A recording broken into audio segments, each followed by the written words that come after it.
ఒకసారి లెక్కలు చెప్పే మాస్టరు స్టూడెంట్స్తో ఒక అబ్బాయిని నుంచోపెట్టి ట్యూషన్ తీసుకుంటుంటాడు. ఒక అబ్బాయిని నుంచోపెట్టి నీ ప్రాబ్లం ఏంటో చెప్పరా అంటాడు.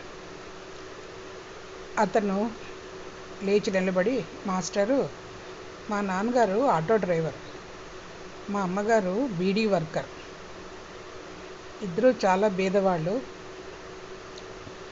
అదే నా ప్రాబ్లం సార్, అందుకే నా పుట్టినరోజుకి మీరే బట్టలు కొనివ్వండి అంటారు. అదే నా ప్రాబ్లం సార్ అని.